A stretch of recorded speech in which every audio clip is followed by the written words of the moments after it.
Assalamualaikum warahmatullahi wabarakatuh. Nama saya Rizky Ainur Rafiq dari kelas 11 IPS 1. Di video ini saya akan menjelaskan materi tentang nasionalisme di Indonesia pada masa penjajahan. Awal mula tumbuhnya nasionalisme di Indonesia pada masa penjajahan. Nasionalisme tumbuh di Indonesia dimulai setelah munculnya Syarikat Islam. Budi Utomo yang sudah terbentuk dahulu merupakan organisasi elit, sehingga tidak berkontribusi dalam menumbuhkan nasionalisme di seluruh kalangan masyarakat. Syarikat Islam melakukan berbagai upaya dalam menumbuhkan nasionalisme di seluruh daerah Hindia Belanda pada waktu itu. Karena adanya faktor pendukung di atas, maka di Indonesia pun mulai muncul semangat nasionalisme. Semangat nasionalisme ini digunakan sebagai ideologi atau paham bagi organisasi pergerakan nasional yang ada. Ideologi nasional di Indonesia diperkenalkan oleh Partai Nasional Indonesia atau PNI yang diketuai oleh Insinyur Soekarno. PNI bertujuan untuk memperjuangkan kehidupan bangsa Indonesia yang bebas dari penjajahan, sedangkan cita-citanya adalah mencapai Indonesia merdeka dan berdaulat, serta mengusir penjajahan pemerintahan Belanda di Indonesia.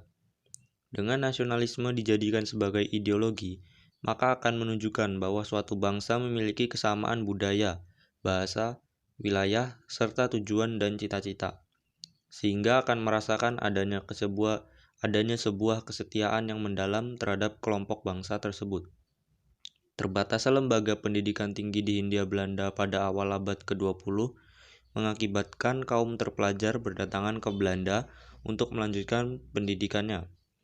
Pada saat yang bersamaan, paham-paham baru pun bermunculan di Eropa karena adanya Perang Dunia I.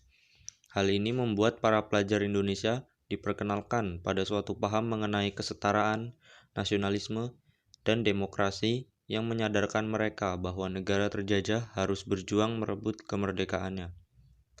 Menghadapi situasi yang berbeda dengan tanah air menjadi pergumulan tersendiri bagi mereka yang merantau ke negeri orang.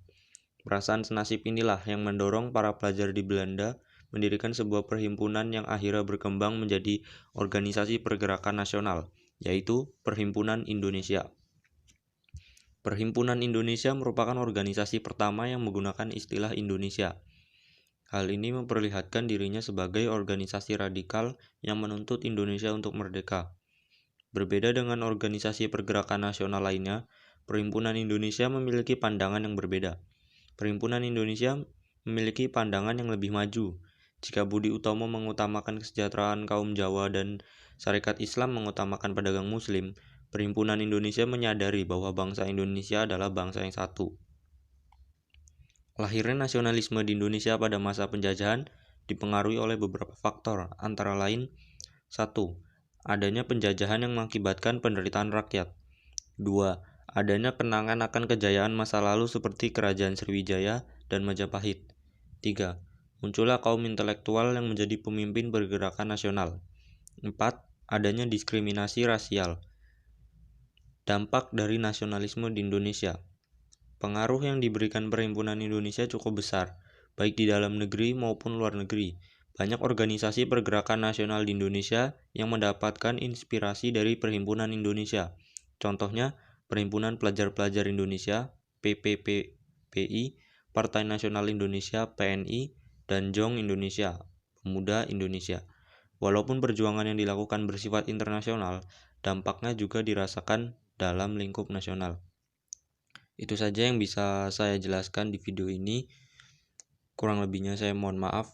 Wassalamualaikum warahmatullahi wabarakatuh. Jangan lupa like, comment, and subscribe.